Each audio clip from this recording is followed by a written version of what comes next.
violence of this beast must cease. Look out, I see a lion where he's in you won't sleep. I wonder who will wake him, bring him to his feet. Speak now or forever hold your peace. The violence of this beast must cease. There's a lion where he's in you won't sleep. I wonder who will wake him, bring him to his feet. Speak now or forever hold your peace. The violence of this beast must cease. There's a lion where I wonder who will wake him. Get up, lion. Did you think he's gonna stay down forever? New day. 1909 Chevy. Beware, following back for 443 goddamn damnable years. The cop is just delayed, strict. I see eagles gathered everywhere. Eagles still be gathered. Come on. Don't stop.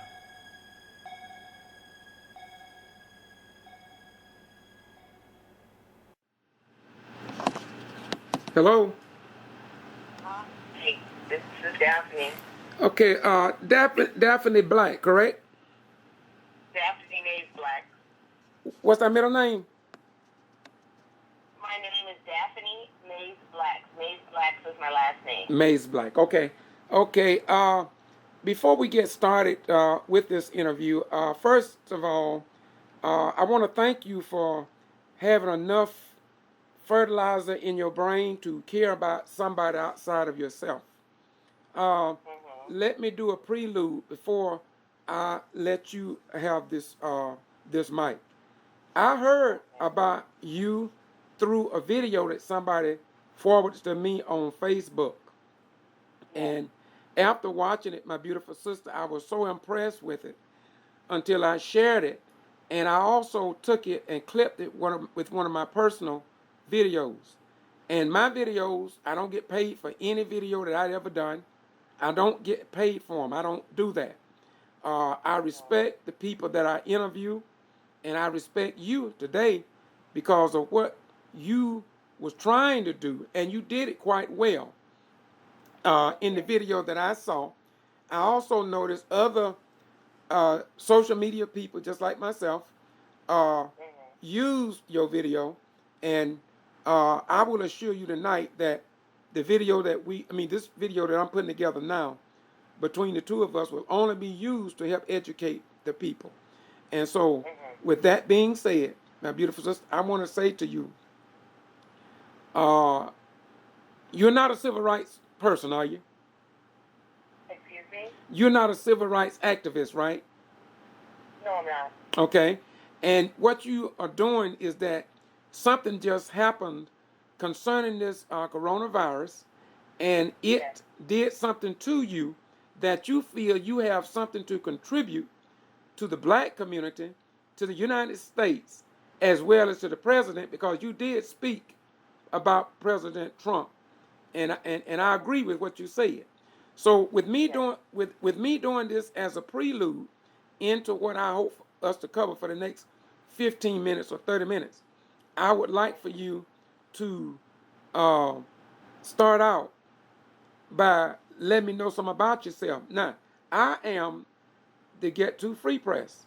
I started this many years ago when I found out the traditional mainstream news media would not tell the story in the black community. So that's why I call my network the Get To Free Press, not the ghetto. There's no H in it. I took the H out because there's no hate in me. But what I do is that I get to the people just like I got to you when you put your video out. And now we're going to press it. Now we're going to press it into the minds of the people of America. Now I want you to start from A and go through Z and tell your story that you want to share with the American people. And I may ask a few questions, but I assure you it won't be many. Tell your story, my beautiful sister. Okay.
All the patients in this room, all the feet that you see, they all have COVID.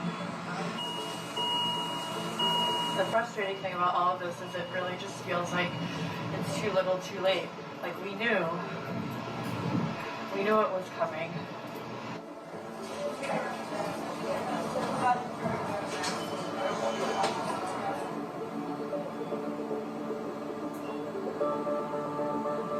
Today is kind of getting worse and worse. We had to get a refrigerated truck to store the bodies of patients who are dying. We are right now scrambling to try to get a few additional ventilators or even CPAP machines. If we could get CPAP machines, we could free up ventilators for patients who need them.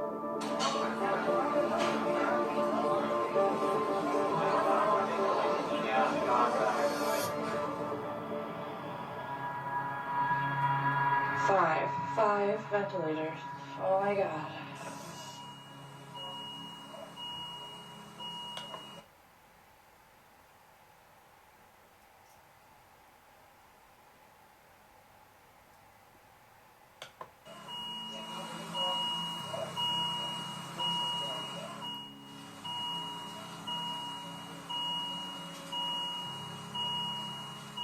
We now have these 5 vents. We probably, unless people die, I suspect we'll be back to needing to beg for ventilators again in another day or 2.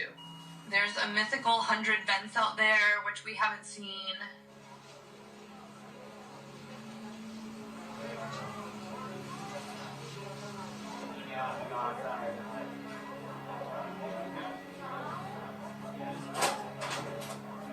Leaders in various offices, from the president to the head of health and hospitals, saying things like, we're going to be fine, everything's fine. And from our perspective, everything is not fine. I don't have the support that I need and even just the materials that I need physically to take care of my patients. And it's America.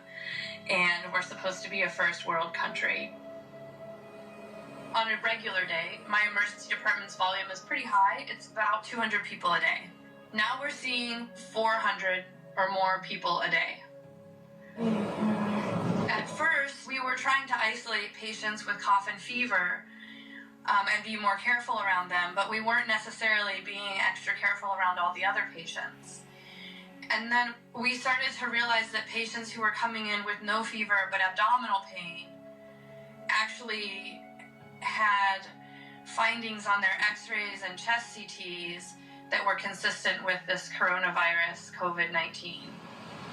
So someone in a car accident gets brought in, and we get a CT scan of them, and their lungs look like they have coronavirus.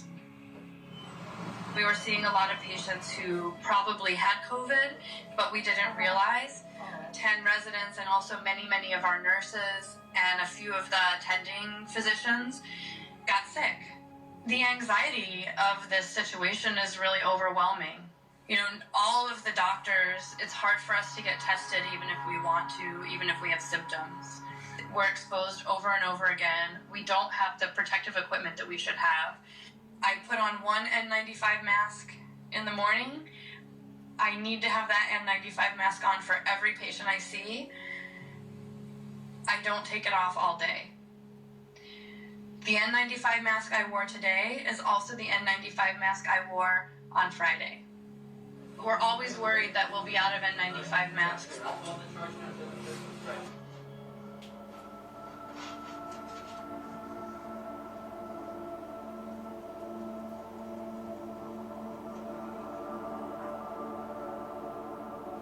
What's a little bit scary now is the patients that we're getting are much sicker. Many of the young people who are getting sick don't smoke. They're healthy. They have no comorbidities.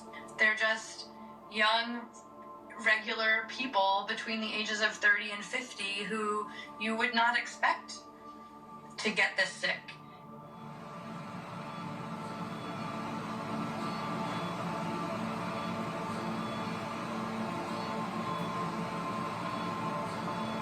So many people are saying it's going to be okay, everything's fine, we have what we need. And if this goes on for a month or 2 or 3 or 5 like it did in China, and we're already this strained, we don't have what we need. I don't really care if I get in trouble for speaking to the media. I want people to know that this is bad. People are dying. We don't have the tools that we need in the emergency department and in the hospital to take care of them. And it's really hard.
Good evening, everyone. I am Kyla Rage, the editor and owner of Dish in the Dirt with Rage. I live in the Bronx, New York. It's considered a part of New York City. I am telling you guys about what is going on in New York City. It's 3:23 in the morning in New York, in the Bronx. I had a really long day.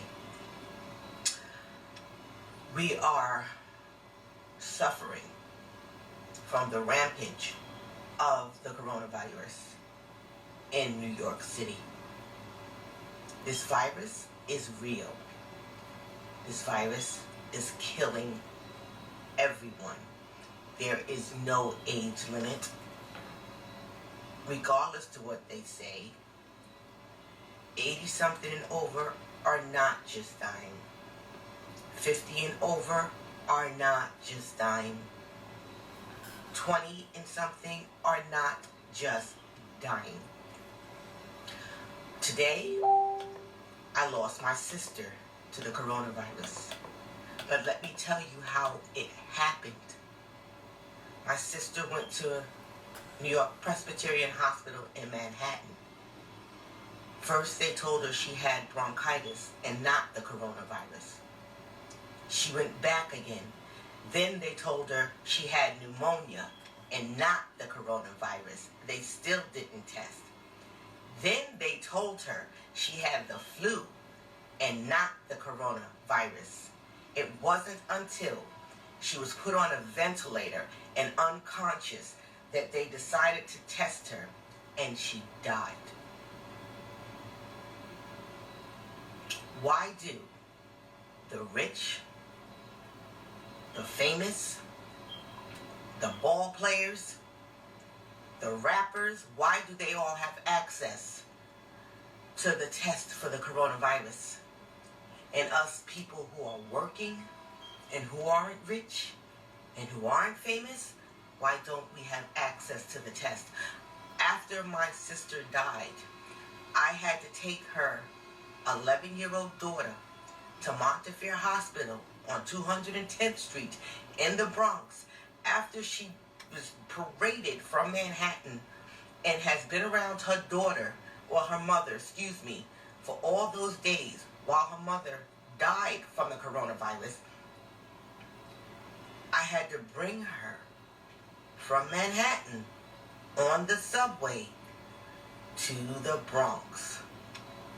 Still not knowing that the mother had the coronavirus. Brought her to Montefiore Hospital, where they took my little niece, threw her in a tent, told us, we're not testing here.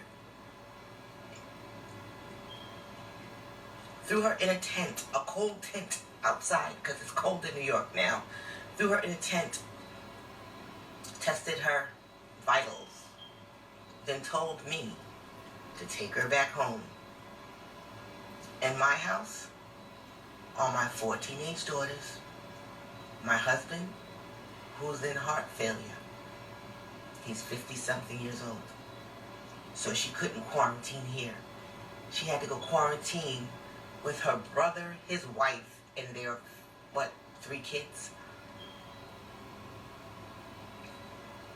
I'm told that there are no tests in New York. Let me explain to y'all what's really happening in New York. This piece of shit president we have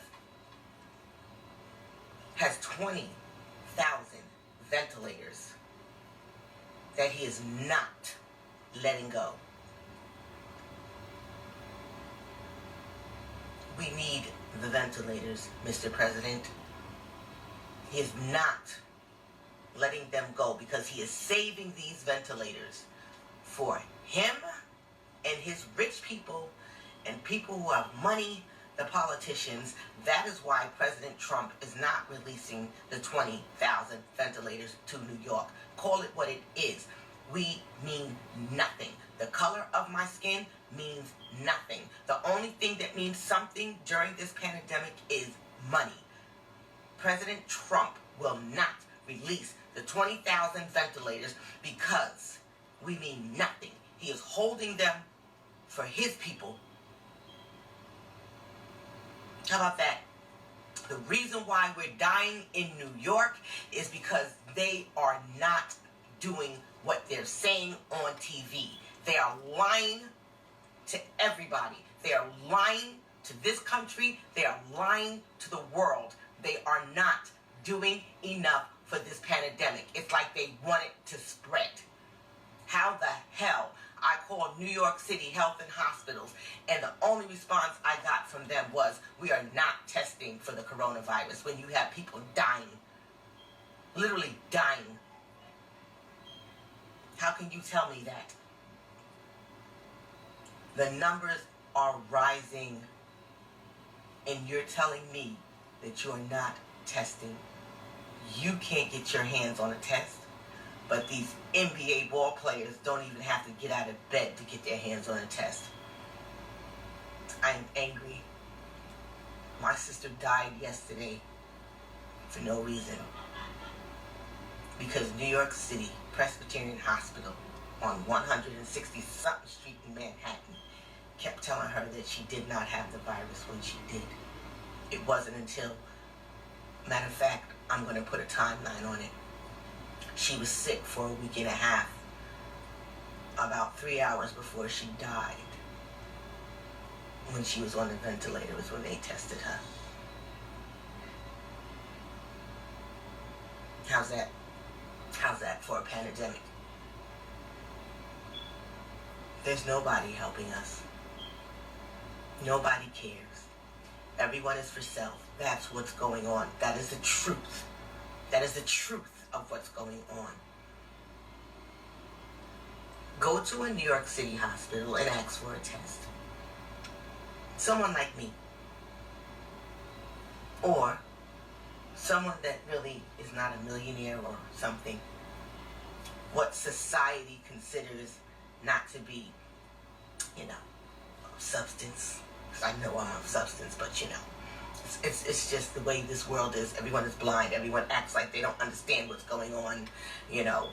Please. I don't have time. I don't have no time for the bullshit. This country is racist. I don't have time for the bullshit. You can put it in a box, put it on a bow, however the fuck you want to fix it, but that's what it is in this country. Anyone who says it's not, you're a liar.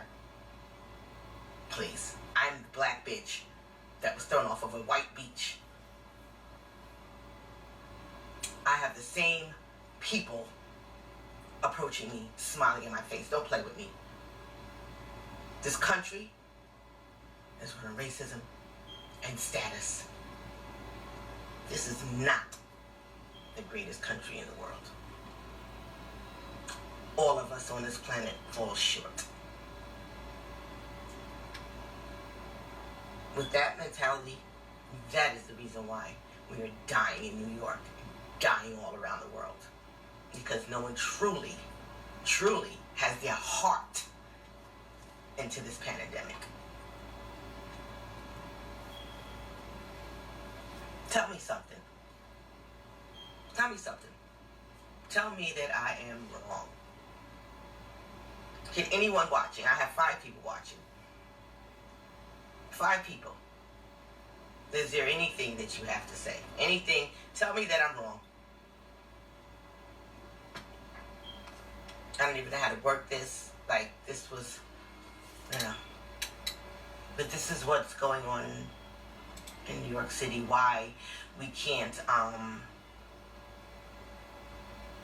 get our numbers down. Why the numbers are rising. Like I said, it's 3:32 in New York City. I haven't even turned on the news. I literally, from the time I came back home from the hospital, I literally stayed in bed because I was just so disgusted. I'm quarantined in my house. Me and my children are trapped in our house. And I have never gone live on this page. But this is one time where the truth needs to be told. Someone needs to know what's really going on in New York City. This is why the numbers are rising and we can't get the numbers down. Like, I honestly believe it's not too far-fetched if we all go in New York City. I live in the Bronx. I look out my window. There's fools out there walking up and down the street like it's a beautiful day in the neighborhood. No mask, no gloves, no nothing. Riding bicycles. Like, just... they're not taking it serious. And they're going to let the Bronx burn. This is going to be the second time in history that the Bronx burns. There's nothing mostly in the Bronx except black and Hispanic.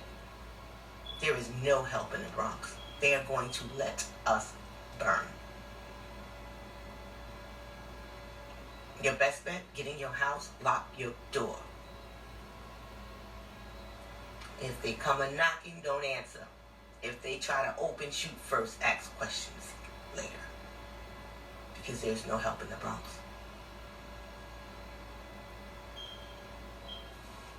Guys, stay safe. Good luck. Hope to see you next year around this time. People, I have something to say. I work for Sparrow Hospital. People, I have something to say. I work for Sparrow Hospital. People, I have something to say. I work for Sparrow Hospital. How can I do my job if y'all idiots are blocking up the ways to get to the hospital? There are people dying every minute. And you guys, Trump supporters, want to block up everything and don't care about nobody else. What if it was your mother? What if it was your father? What if your infant son or daughter gets sick because you decide to go around and open up the windows so your kids and your family members can hang their heads out the window to support something that you have no business to do? This is ridiculous. It is unfair for the people that have to go to work every single day, especially in the hospital, to do their job. If y'all don't take y'all asses home, this is what I'm mad about. All y'all want to sit down there and pump your horn, hang out the window, throw your flag out, because y'all don't like what somebody told y'all to do? Y'all some idiots. Total idiots. I can't do my job. I can't help anybody because y'all decide to block up every entrance way to get to the hospital. What kind of sense does that make? Y'all some idiots. If y'all don't take y'all asses home and get out in the cold so we can get through this pandemic, really? I'm sorry to rant, but I got a job to do. And you guys are not letting me do my job. And I'm pissed. Because if one of my family members gets sick, and I got to bring their test in, I can't get the test in because y'all got the roads blocked.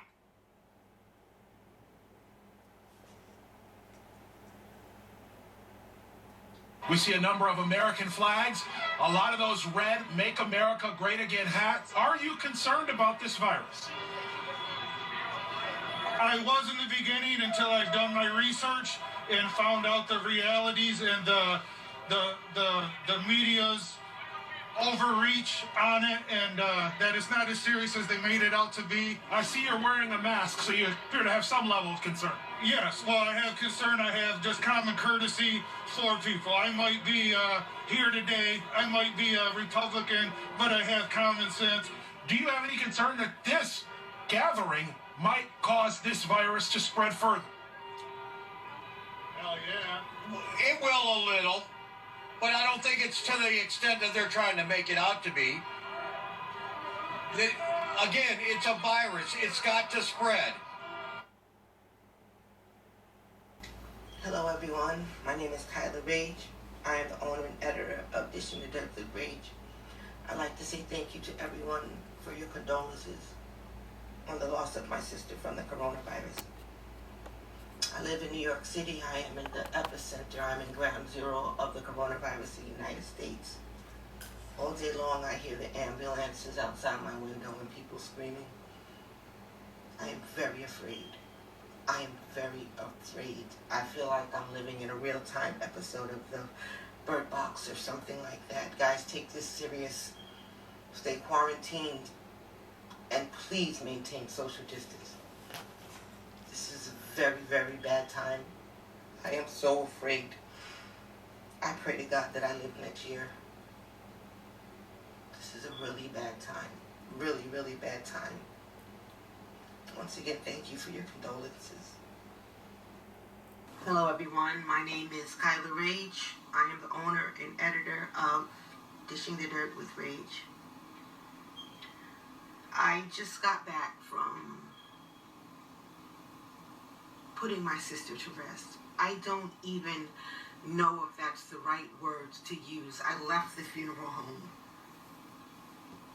where her body was supposed to be.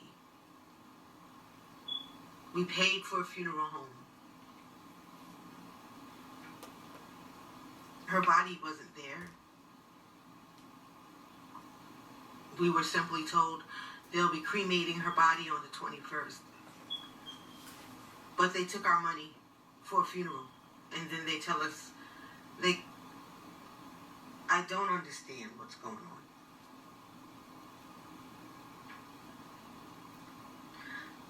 I am so broken and so hurt. My niece is 11. This COVID virus is just affecting New York in ways unimaginable. People are dying, and I need to let you guys know that God forbid you take one of your family members to a hospital with the COVID virus, whether they check them or not. But if they're deemed to have the COVID virus, there's no guarantee that when you walk them through them doors that you're going to ever see them again. There's no guarantee. She walked into New York City Presbyterian Hospital, and never seen her again. Not even when she died. They quarantine them and you don't see them no more. You don't even get a body. You don't see a body. You don't see them. Where is my sister's body? Where is my sister? What did they do? Where is my sister? She walked into the hospital. They said she died. That's what they said. They said she died. Refused. No one has seen her. No one has seen her from the time she walked into the hospital, and then you cannot produce a body? You tell us, oh, we're going to cremate her on the 21st. We have not been able to find nobody. Where is my sister?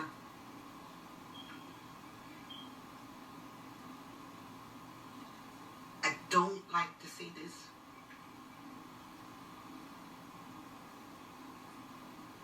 But I know that they are trying to learn about this virus, but do not take people's loved ones and use them.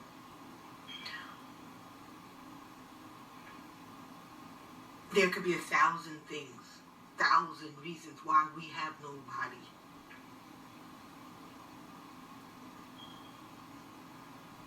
You put these people to rest and do not use them for science projects.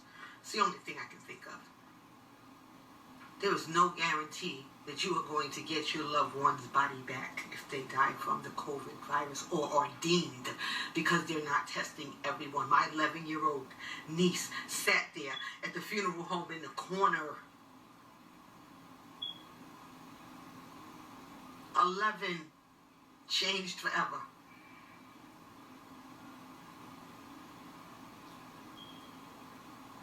And I have to say this. If I had money, if I was famous, and if I did not have this color,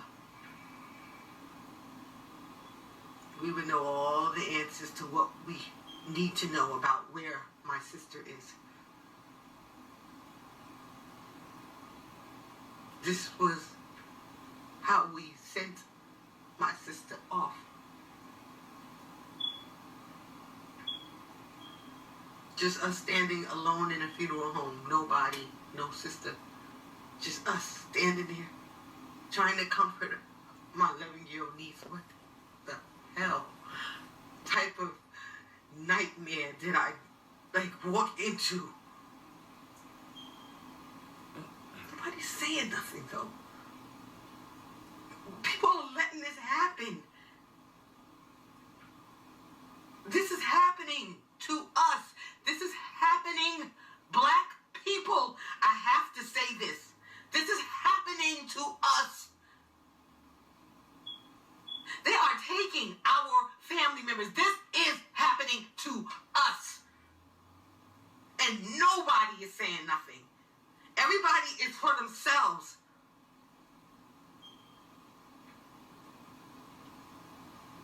How in the, excuse my French, how the fuck did we get to this point? How? What is so different about us? Why is so different about our skin color? What? We're just fucking people too. Why? Why?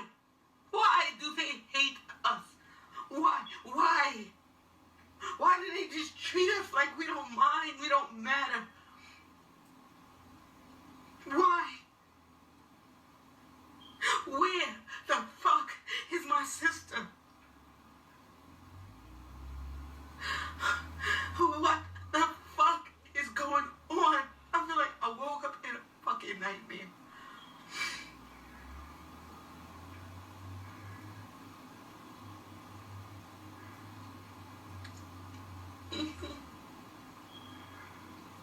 If you have someone that dies from this virus. Just be aware.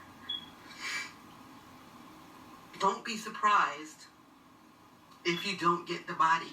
They're giving you 14 days to claim, and they're not going to tell you when they die. You just might go up to the hospital, and by then it'll be over, because it'll be more than 14 days, and they will bury them in a mass grave on Hart's Island. Or, if they will tell you you're not getting the body, or they won't cremate the body, or they're going to cremate the body, or you might just be one of those lucky ones that might get the body. It's a lottery. Again, y'all stay safe.